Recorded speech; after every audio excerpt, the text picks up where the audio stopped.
Decode presented by KEI Wires and Cables. विकसित भारत का विकसित वायर.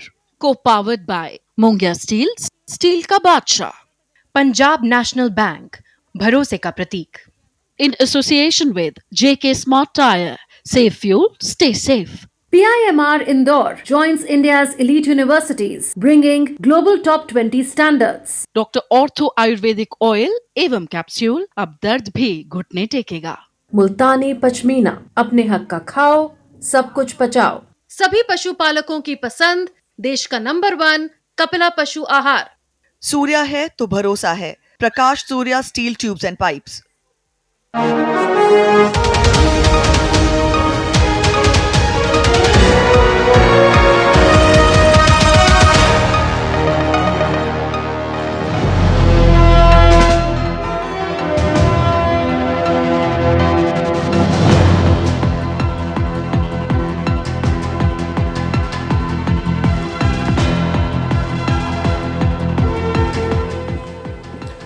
नमस्कार, मैं हूं सुधीर चौधरी और डिकोड में आपका स्वागत है। तो आइए आज की खबरों को आपके लिए डिकोड करते हैं।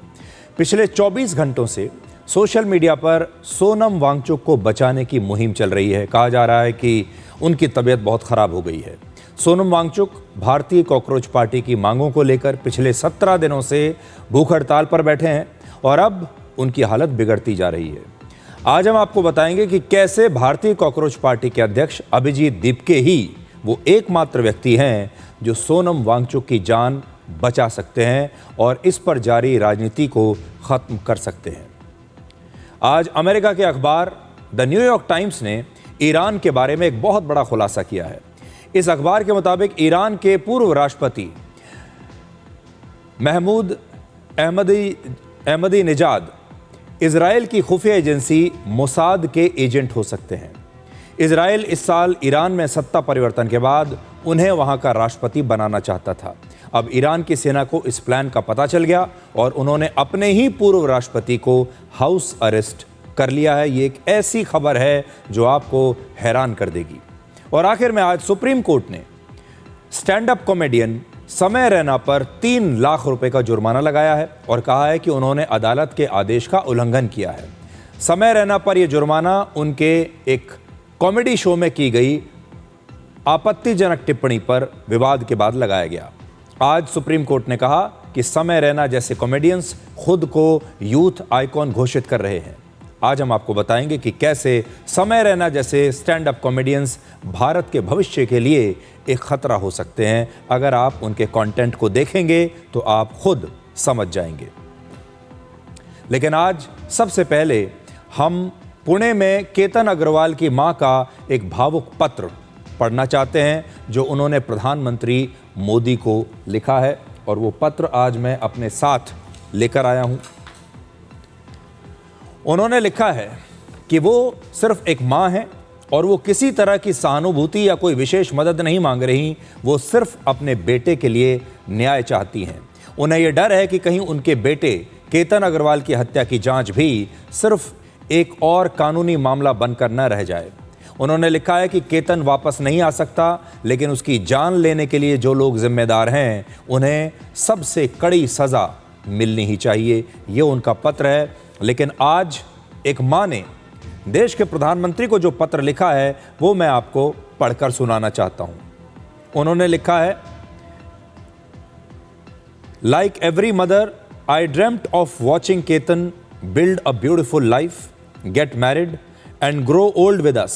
Instead, I had to perform the last rites of my child. किसी भी माँ की तरह मैंने सपना देखा था कि मेरा बेटा बड़ा होगा, उसकी शादी होगी, वो हमारे साथ हमारे परिवार में रहेगा, हमारा ध्यान रखेगा, लेकिन हमें ही उसका अंतिम संस्कार करना पड़ा। एक माँ के लिए इससे बड़ा दर्द और कोई नहीं हो सकता, ये लिखती हैं। उन्होंने आगे लिखा, My father-in-law passed away just 20 days after Ketan's death. He loved Ketan dearly and could not bear the grief of losing his grandson. मतलब केतन की हत्या के 20 दिन के बाद केतन के जो दादाजी थे, जिनकी तस्वीर अभी आपको दिख रही है, ये उस सदमे को बर्दाश्त नहीं कर पाए और इनकी भी मृत्यु हो गई। यानी कुछ ही दिनों के अंदर, 20 दिनों के अंदर अंदर इस परिवार की जो 2 पीढ़ियां हैं वो समाप्त हो गई। आगे वो लिख रही हैं, मोदी जी, मैं सिर्फ एक मां हूं। I am not asking for sympathy और any special favour. I am only asking for justice. आगे लिखती हैं, Ketan can not return but those responsible for taking his life must receive the strictest punishment under the law. बस इतना चाहती हूं कि मेरे बेटे को इंसाफ मिले।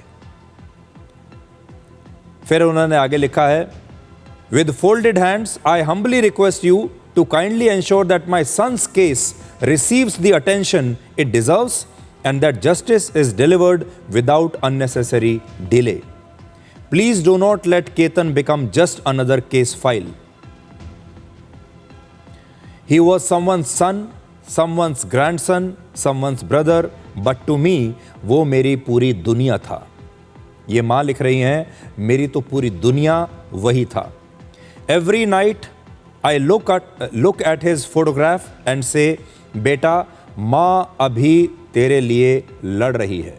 इसका मतलब आप समझिए, वो लिखती हैं कि मैं हर रात अपने बेटे की तस्वीर की तरफ देखती हूँ और उससे कहती हूँ, बेटा माँ अभी तेरे लिए लड़ रही है।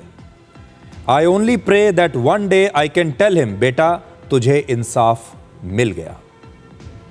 और उसके बाद उन्होंने लिखा है, I sincerely hope you will hear the voice of a grieving mother.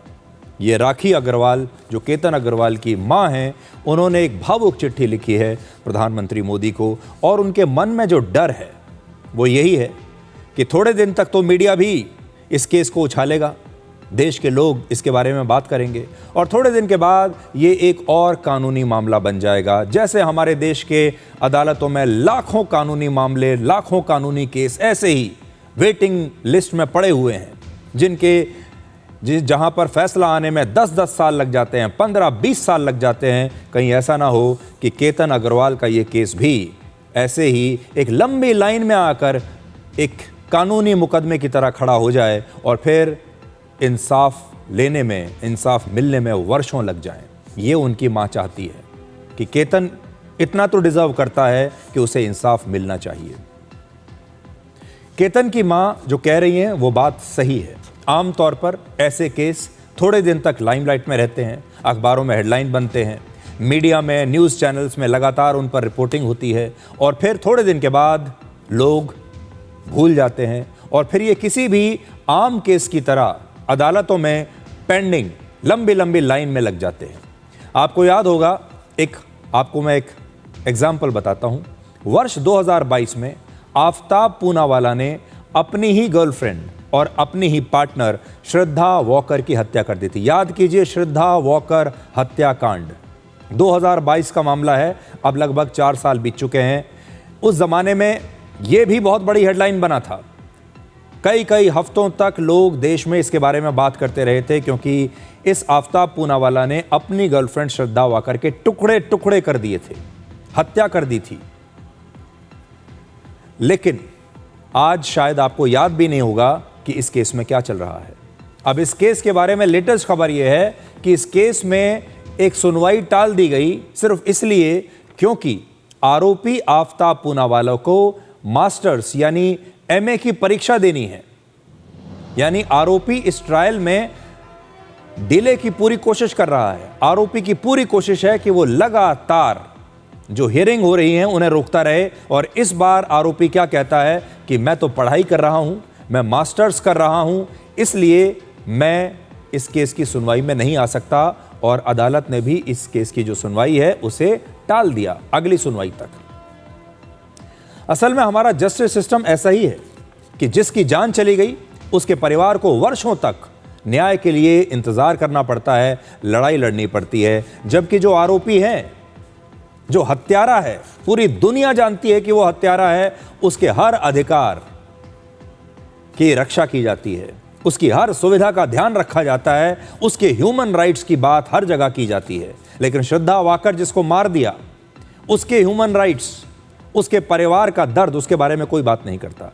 इसी प्रकार से आज आगे चलकर केतन अग्रवाल की मां को यही डर है कि ये जो सिया है लड़की, और उसका जो बॉयफ्रेंड है चेतन, आगे चलकर ये भी हो सकता है जेल में रहकर ही पढ़ाई करने लगेंगे और तब इन्हें छूट मिलेगी पढ़ने की, परीक्षाएं देने की। ये भी कह सकते हैं कि हमारी आज तबीयत ठीक नहीं है, हमें छूट दी जाए। अब केतन अग्रवाल की मां को भी यही डर है। आज जिस तरह से आफताब पूनावाला को जेल में तमाम सुविधाएं मिल रही हैं, पढ़ाई लिखाई की सुविधाएं मिल रही हैं, इलाज की सुविधाएं मिल रही हैं, कभी वो कहता है कि मेरे दांत में दर्द है, मैं नहीं आ सकता, कभी कहता है कि मैं पढ़ाई कर रहा हूं, मेरी परीक्षा है, मैं नहीं आ सकता, कभी ये कहता है कि मुझे मानसिक रूप से स्ट्रेस है, मुझे उसका इलाज कराना है, मैं नहीं आ सकता। और ये सारी बातें हमारी अदालतें मानती हैं। कहीं आगे चलकर सिया गोयल और चेतन चौधरी भी ऐसी ही तमाम सुविधाओं और कानूनी प्रावधानों का फायदा उठाकर इस केस को वर्षों वर्षों तक टालते चले जा सकते हैं। तो आज हमारा पॉइंट यही था और इसीलिए आज डिकोड की शुरुआत मैंने एक दुखी मां की इस चिट्ठी के साथ की है। हमारे देश में आजकल जेन जी की बड़ी चर्चा होती है और ये एक बड़ा फैशन सा बन गया है कि जेन जी बड़ी फैशनेबल है, जेन जी क्या सोचती है, जेन जी विद्रोह कर सकती है, जेन जी ये कर सकती है, जेन जी वो कर सकती है। लेकिन एक बड़ा सवाल यह है कि हमारे देश के इस युवा वर्ग का यूथ आइकॉन यानी आदर्श कौन होना चाहिए? ये जो जेन जी है ये किन्हें अपना हीरो मानती है, किन्हें फॉलो करती है? और अगर स्टैंड अप कॉमेडियन समय रैना जैसे लोगों को हमारे देश के बच्चों का आदर्श बना दिया जाएगा, अगर हमारे देश के बच्चे इन्हें अपना आदर्श मान लेंगे तो फिर इस देश का भविष्य क्या है, आज आप खुद सोचिए। सुप्रीम कोर्ट ने आज स्टैंड अप कॉमेडियन समय रैना पर 3 लाख रुपए का जुर्माना लगाया है और साथ ही यह भी कहा है कि समय रैना ने अदालत को गुमराह किया है और अदालत के आदेशों का खुलेआम उल्लंघन किया है। सुप्रीम कोर्ट आज समय रैना से बहुत नाराज था। सरकार की तरफ से सॉलिसिटर जनरल तुषार मेहता जो इस केस में पेश हुए, उन्होंने कहा कि हमारे युवाओं के पास समय रैना से कहीं बेहतर यूथ आइकॉन्स हैं। इस पर chief justice of India Suryakant ने कहा कि ये लोग तो खुद को यूथ आइकॉन अपने आप ही घोषित कर चुके हैं, ये लोग खुद को ही यूथ आइकॉन घोषित कर चुके हैं। सुप्रीम कोर्ट ने समय रैना के अलावा 4 और कॉमेडियंस पर जो कि उनके साथ उस शो में मौजूद थे, पहले 10-10 लाख रुपए का जुर्माना लगाया, लेकिन बाद में जब वकीलों ने कहा कि ये जुर्माना ज्यादा है तो बाद में इस जुर्माने को घटाकर 3 लाख रुपए कर दिया और ये 3 लाख रुपए का जुर्माना समय रैना को 2 हफ्ते में जमा करना होगा। समय रैना को लेकर इस पूरे विवाद की शुरुआत एक कॉमेडी शो से हुई थी जिसमें समय रैना ने स्पाइनल मस्कुलर एट्रोफी यानी SMA नाम की एक बीमारी से पीड़ित बच्चों पर एक भद्दा मजाक किया था।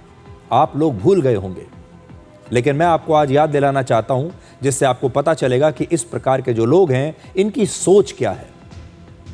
अपने इस कॉमेडी शो में समय रैना ने 2 महीने के एक ऐसे बच्चे का भद्दा मजाक उड़ाया जिसके इलाज के लिए 16 करोड़ रुपए के एक इंजेक्शन की जरूरत थी और इसके लिए इंटरनेट पर एक फंड रेजिंग कैंपेन चलाया जा रहा था।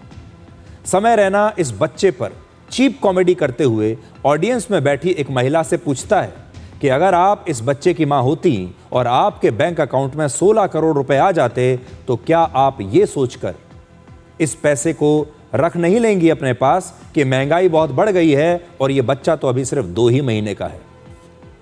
इस भद्दे मजाक से आप समय रैना की सोच का अंदाजा लगा सकते हैं। उन्होंने अपनी इस कॉमेडी के लिए, लोगों को हंसाने के लिए 2 महीने के एक गंभीर रूप से बीमार बच्चे को भी नहीं छोड़ा, ऐसा बच्चा जिसे तुरंत इलाज की जरूरत है और उसका इलाज बहुत महंगा है। सबसे हैरानी की बात यह है कि आज जब मैंने उस वीडियो को देखा जिसके बारे में यह बात हो रही है, उसमें समय रैना के शो में जो बाहर सामने ऑडियंस बैठा हुआ था वो इस जोक पर तालियां बजा रहा था। लोग इस जोक पर हंस रहे थे जहां पर समय रैना उस 2 महीने के बच्चे और उसकी मां का अपमान कर रहा है और ऐसे हजारों लाखों बच्चों का अपमान कर रहा है जो कि इस प्रकार गंभीर रूप से बीमारियों से पीड़ित हैं और उन्हें इलाज की जरूरत है। और वो ऐसा एक इंप्रेशन देने की कोशिश कर रहा है कि जो माँ बाप हैं अगर इन्हें करोड़ों रुपए मिल जाएं तो फिर ये अपने बच्चों का इलाज नहीं कराएंगे, वो पैसा अपने पास ही रख लेंगे। जब ये सारा मामला हुआ और लोगों ने इस वीडियो को देखा, तो इसके बाद क्योर SMA इंडिया फाउंडेशन नाम की एक संस्था ने सुप्रीम कोर्ट में इसकी शिकायत करके अपील की कि समय रैना जैसे कॉमेडियंस के खिलाफ कार्रवाई होनी चाहिए। वो इस तरह की बात नहीं कर सकते। ये फाउंडेशन जो है, ये SMA बीमारी से पीड़ित मरीजों और उनके परिवार वालों की मदद करता है। इस मामले पर सुनवाई करते हुए सुप्रीम कोर्ट ने नवंबर 2025 में समय रैना से कहा था कि वो इस बीमारी से ग्रस्त लोगों को अपने शो में बुलाएं और उनके लिए फंड इकट्ठा करें और इस बीमारी को लेकर समाज में जागरूकता भी फैलाएं, ताकि जो लोग इस बीमारी से पीड़ित हैं वो लोग, उन्हें कुछ फायदा हो, समाज को इसके बारे में पता चले। लेकिन लगभग 8 महीने बीत चुके हैं, समय रैना ने इस बीमारी से ग्रस्त लोगों को न तो अपने शो में बुलाया, और इसी बात को लेकर आज सुप्रीम कोर्ट बहुत नाराज हुआ। Chief justice of India justice Suryakant ने कहा कि कोर्ट समय रैना जैसे लोगों को काफी समय से मौका देता आ रहा है। कोर्ट को यह उम्मीद थी कि समय रैना जैसे युवा सम्मानित परिवारों से आते हैं और वो अपनी गलतियों में सुधार करेंगे, लेकिन ऐसा कुछ नहीं हुआ। सुप्रीम कोर्ट ने समय रैना को कहा कि अगर उन्होंने अपने तौर तरीकों में सुधार नहीं किया और समाज के लोगों की भावनाओं का सम्मान नहीं किया, तो उसके परिणाम भी उन्हें भुगतने होंगे। अब हम आते हैं इस पूरी खबर के खतरनाक पहलू पर और इस खबर को आपके लिए डिकोड करते हैं।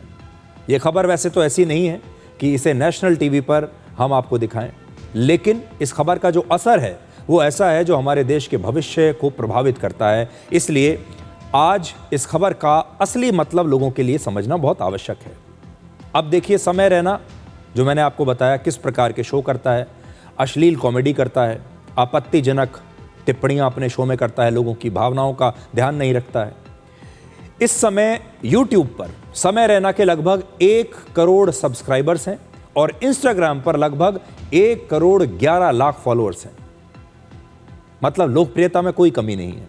हैरानी की बात यह है कि समय रैना जैसे व्यक्ति के इतने फॉलोअर्स हैं और नेटफ्लिक्स जैसे OTT प्लेटफॉर्म ने उसके शो को अपने प्लेटफॉर्म पर जगह दी है। नेटफ्लिक्स ने इस शो को अपने प्लेटफॉर्म पर क्यों लिया होगा, अपने OTT प्लेटफॉर्म पर?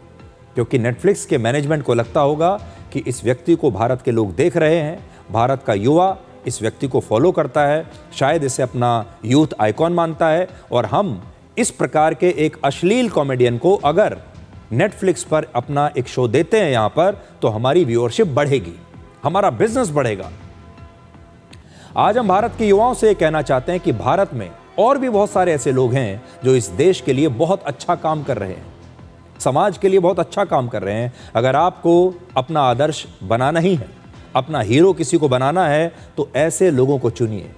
दुर्भाग्य की बात यह है कि समय रैना जैसे अश्लील कॉमेडी करने वाले लोगों को सब लोग जानते हैं, ये लोग मशहूर हैं।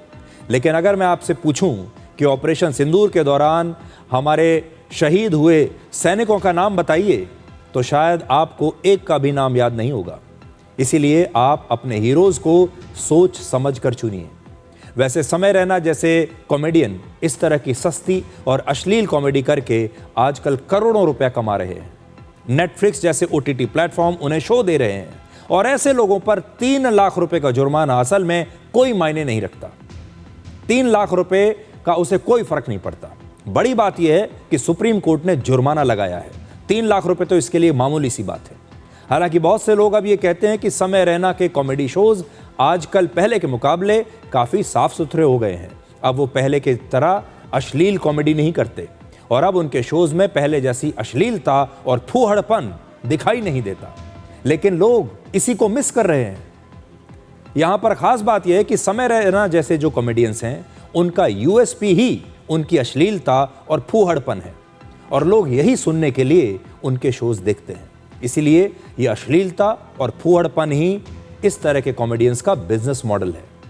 और ये बात ये भी जानते हैं, समय रैना जैसे लोग इस बात को अच्छी तरह से जानते हैं कि देश के युवा उन्हें तभी तक देखेंगे जब तक वो अपने शोज में इस तरह की अश्लील हरकतें करते रहेंगे। आज नेटफ्लिक्स जैसे OTT प्लेटफॉर्म और समय रैना के शो को स्पॉन्सर करने वाली कंपनियों को भी ये सोचना होगा कि वो किस तरह के कंटेंट और किस तरह के कंटेंट क्रिएटर्स को प्रमोट कर रहे हैं। ये एक बहुत गंभीर मसला है।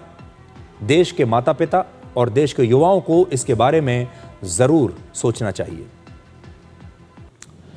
अब जब सोशल मीडिया की बात चली रही है तो सोशल मीडिया पर आजकल समय रैना के साथ साथ सोनम वांगचुक की भी बड़ी चर्चा हो रही है। पिछले 24 घंटों से सोशल मीडिया पर सोनम वांगचुक को बचाने की एक मुहिम चल रही है। कुछ छोटे मोटे फिल्मी कलाकार, सामाजिक कार्यकर्ता और नेताओं ने ये कहते हुए अपने वीडियो और पोस्ट अपलोड किए हैं कि वो नहीं चाहते कि सोनम वांगचुक की ऐसे ही भूख हड़ताल करते हुए जान चली जाए। ये देश के लोगों से अपील कर रहे हैं कि भारत के लोग सोनम वांगचुक और कॉकरोच पार्टी के इस विरोध प्रदर्शन को एक बड़ा मुद्दा बनाएं और सरकार पर दबाव डालें कि वो सोनम वांगचुक की भूख हड़ताल का संज्ञान ले और सोनम वांगचुक की मांगों को मान ले, ताकि सोनम वांगचुक की भूख हड़ताल समाप्त हो जाए। सोनम वांगचुक 59 साल के हैं, 59 ईयर्स, और उन्हें भूख हड़ताल करते हुए 17 दिन बीत चुके हैं और अब उनकी हालत बिगड़ती जा रही है। इसमें हमारा मानना यह है कि इस देश में कोई नहीं चाहता कि सोनम वांगचुक की जान चली जाए, लेकिन सोनम वांगचुक की जान सिर्फ एक ही व्यक्ति बचा सकता है और वो है कॉकरोच जनता पार्टी का अध्यक्ष अभिजीत दीपके, इस पार्टी का फाउंडर। सोनम वांगचुक शारीरिक रूप से बहुत कमज़ोर हो चुके हैं। उनका वजन लगभग 8.5 किलोग्राम कम हो चुका है और ब्लड प्रेशर और ब्लड शुगर भी काफ़ी गिर चुका है। अभिजीत दीपके अगर सोनम वांगचुक को वाकई बचाना चाहते हैं तो उन्हें सोनम वांगचुक की भूख हड़ताल तुरंत समाप्त करवानी चाहिए। सोनम वांगचुक इस भूख हड़ताल पर अभिजीत दीपके को समर्थन देने के लिए ही बैठे हैं और कॉकरोच पार्टी की मांग को ही आगे बढ़ाने के लिए सोनम वांगचुक 17 दिन से अनशन पर हैं, भूख हड़ताल पर हैं, उन्होंने कुछ खाया नहीं। अब अभिजीत दीपके लगातार उनके साथ तो दिखाई देते हैं, उनके साथ बैठे तो हैं, लेकिन अभिजीत खुद भूख हड़ताल पर नहीं बैठे। अभिजीत दीपके खुद 30 साल के युवा हैं और वो अपनी मांगें मनवाने के लिए एक 59 साल के व्यक्ति से भूख हड़ताल करवा रहे हैं और खुद अनशन पर नहीं बैठे। अभिजीत दीपके को सोनम वांगचुक से पूरी गंभीरता के साथ ये गुजारिश करनी चाहिए कि इस भूख हड़ताल के लिए सोनम वांगचुक ने पूरे देश का ध्यान अब इस मुद्दे की तरफ खींचा है। वो काफ़ी हद तक सफल रहे हैं, जो वो चाहते थे वो हुआ है। लोगों ने इनकी भूख हड़ताल का संज्ञान लिया है, लेकिन अब उनके शरीर की बेहतरी के लिए यही मुनासिब होगा कि सोनम वांगचुक अपनी भूख हड़ताल समाप्त कर दें और जल्दी से जल्दी किसी अस्पताल में भर्ती हो जाएं और अपना इलाज कराएं। हम तो ये कहेंगे कि अगर अभिजीत दीपके इस प्रोटेस्ट को और आगे बढ़ाना चाहते हैं तो वो पहले सोनम वांगचुक का अनशन तोड़वाकर उन्हें अस्पताल में भर्ती करवाएं और फिर वो चाहें तो खुद अनशन पर बैठ जाएं। वो खुद अनशन पर बैठ सकते हैं, वो युवा हैं, 30 साल के हैं और हमें पूरा यकीन है कि वो सोनम वांगचुक से कहीं ज़्यादा लंबी अवधि के लिए अनशन पर बैठ पाएंगे। इसीलिए जो भी लोग लगातार अपने क्रांतिकारी वीडियोस बनाकर सोनम वांगचुक की जान बचाने की अपील कर रहे हैं, उन्हें असल में ये अपील किसी और से नहीं, देश के लोगों से नहीं, बल्कि अभिजीत दीपके से करनी चाहिए, क्योंकि वही एक व्यक्ति हैं जो सोनम वांगचुक की जान बचा सकते हैं।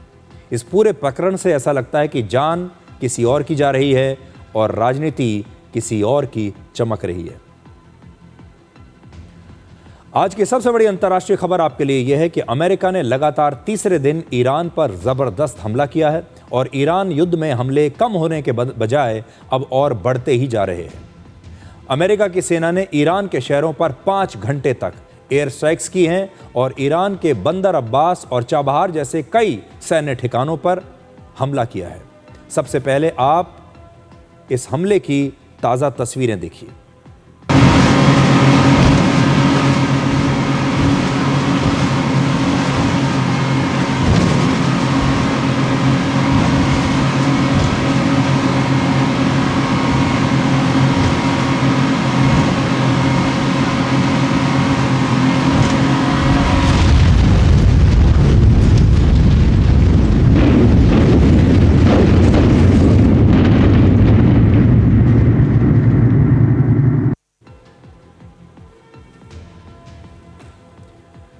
ईरान की सेना ने अमेरिका के एक ड्रोन को मार गिराने का दावा किया है और ईरान ने भी बहरीन और जॉर्डन में मौजूद अमेरिका के सैन्य ठिकानों पर मिसाइल और ड्रोन से हमला किया है। इसके अलावा ईरान ने हॉर्मुज के रास्ते से गुजर रहे यूएई के 2 ऑयल टैंकर्स पर भी हमला किया, जिसमें 1 भारतीय की मौत हो गई जबकि 9 भारतीय घायल हो गए। आज भारत के विदेश मंत्रालय ने ईरान दूतावास के डिप्टी चीफ को बुलाकर उनके सामने इस घटना पर कड़ा विरोध भी दर्ज किया है। भारत ने कहा है कि हॉर्मुज के रास्ते में जहाजों के आने जाने पर कोई रोक नहीं होनी चाहिए। पश्चिम एशिया में जो भी गतिविधियां चल रही हैं उस पर हम लगातार नज़र रखे हुए हैं। हमारा मानना है कि स्ट्रेट ऑफ हॉर्मुज के रास्ते सुरक्षित और आज़ाद नौ परिवहन और व्यापार के पक्ष, जिसका हम हमेशा से बात करते रहे हैं, उसको हम लोग अभी भी उसको जोर देते हैं, उस पर बल देते हैं। और ये ज़रूरी है क्योंकि इससे यह सुनिश्चित किया जा सकता है कि लोगों का आर्थिक सुरक्षा, उनके ऊर्जा का सुरक्षा पूरे दुनिया में, सिर्फ भारत में नहीं पूरे दुनिया में उस पर आधारित है। और ये नौ परिवहन अगर आज़ाद तरीके से चलेगा तो उनकी आर्थिक और ऊर्जा सुरक्षा को सुनिश्चित किया जा सकता है। ईरान का समर्थक करने वाले हूती विद्रोहियों ने सऊदी अरब के एक एयरपोर्ट पर मिसाइल्स और ड्रोन से एक बड़ा हमला किया है। और एक दिन पहले ही सऊदी अरब ने यमन में सना हवाई अड्डे पर हमला किया था। हूती विद्रोहियों ने किसी भी एयरलाइन को सऊदी अरब की सीमा में न उड़ने की चेतावनी दी है और कहा है कि अगर सऊदी अरब की वायु सीमा में कोई भी एयरलाइन ने अपने प्लेन उड़ाए तो हूती उन पर हमला करेंगे।